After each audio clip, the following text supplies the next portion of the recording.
미국은 지난 20년에 걸쳐 경제 금융화가 가속화되었습니다. 이 기간에 가장 먼저 큰 이익을 낸 사람들이 있는데요. 인간의 능력을 뛰어넘는 컴퓨터와 프로그램을 이용한 사람들이죠. 이들은 시간의 주인이 돼야만 더 많은 돈을 벌 수 있다는 걸 일찍 깨달은 사람들입니다.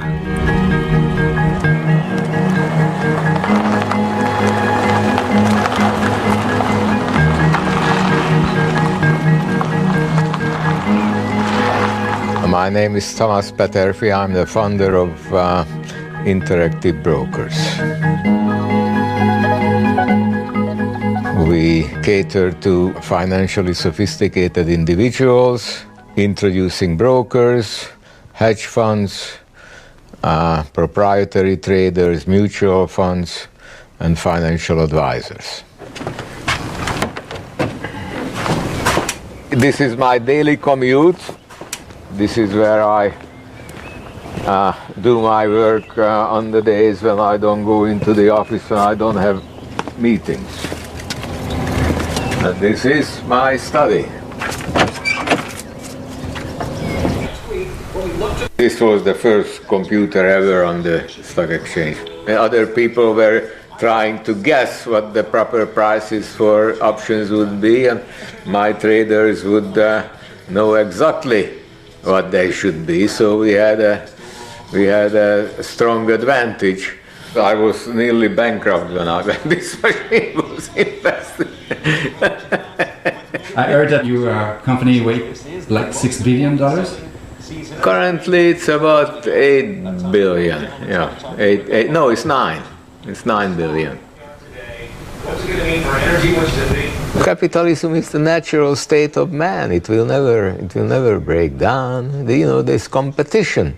We are evolutionary programmed to compete. You got to make sure that you are the one who has the better weapons. Whoever has the better software is the one that's likely to win in any competition. It's a social crisis speeded up by technology.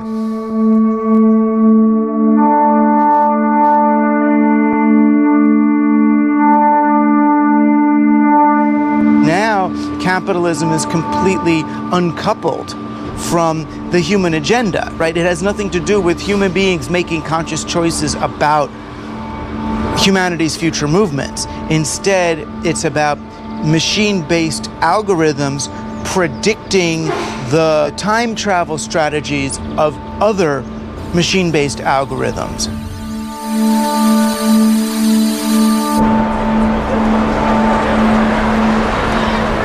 Le New York Stock Exchange, qui est officiellement à Wall Street, en fait, cet endroit ne sert que pour les touristes qui prennent des photos et les caméras de télévision qui montrent quelques traders encore humains qui en fait ne font que contrôler des écrans pour voir des algorithmes en train de travailler. New York Stock Exchange a délocalisé Wall Street dans le New Jersey et le marché est devenu ce qu'on appelle un data center, c'est-à-dire un centre de traitement de données.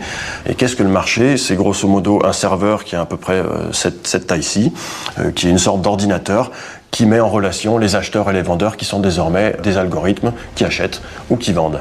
Et ces algorithmes, pour aller extrêmement vite par rapport à ce serveur central qu'est le marché, sont installés en fait juste à côté du serveur et c'est ce qu'on appelle la colocation. Et grâce à cette colocation, les algorithmes peuvent envoyer un ordre à exécuter au New York Stock Exchange en 37 microsecondes. C'est, je sais pas, 1350 fois moins de temps qu'il nous faut pour cligner de l'œil. Temporellement, les opérateurs ne sont plus sur un pied d'égalité.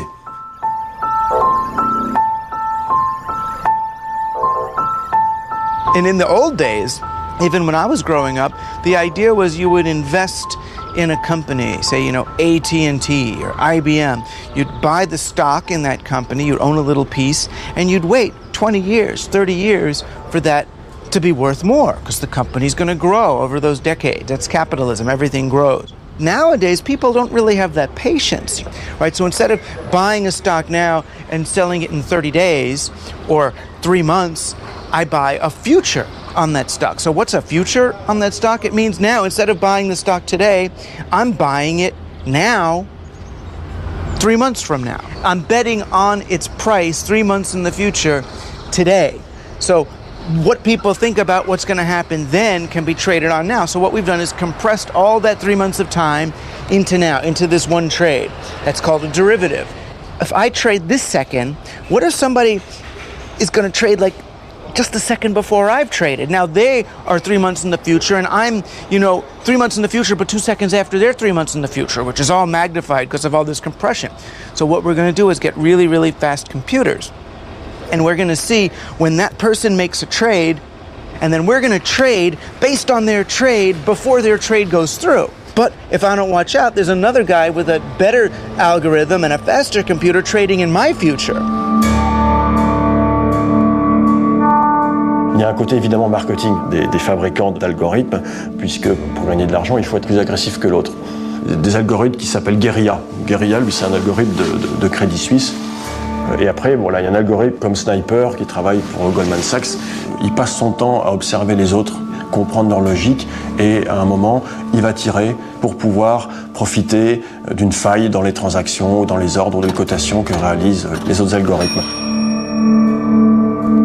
70% des transactions sont faites en haute fréquence maintenant aux États-Unis, et en Europe, ça serait un peu plus de 50%.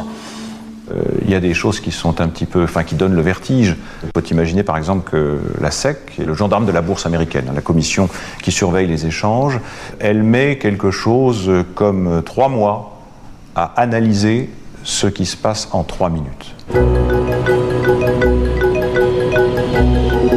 Have a nice time here in the Chicago area or wherever your travels may take you.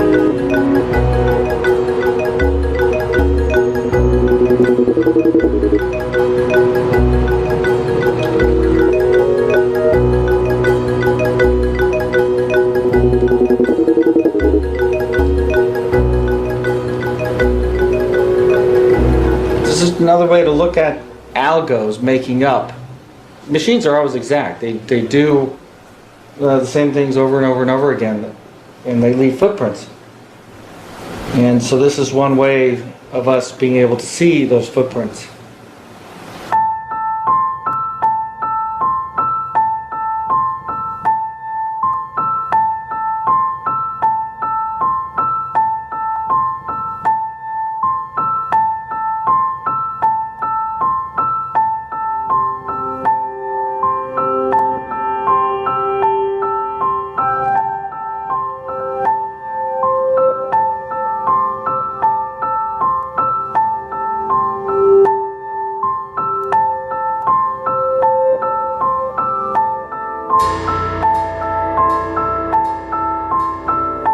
Each one of those little points of light you see going from one to the other is a new order being placed by a high-frequency trader. And there are no trades going on in a lot of these examples. So these are the prices that are being placed in there to see what other algos will react to that price. And the whole goal is to sniff out the real buyer, the institution, the guy, the money manager who's managing your 401k or your pension. That's the guy they want to find. They're trying to get him, if it's a human, they're trying to get him to pay a little bit more than he would otherwise if he's buying, or to sell for less. They're not interested in emptying the bank overnight. They're just interested in shaving a penny off of every transaction. They've gotten very good at stealing just enough that you won't say anything, and now doing it fast enough that you won't notice. What we're doing is playing a bizarre, abstracted game of time travel in which the person who can compress the most time the fastest wins the game.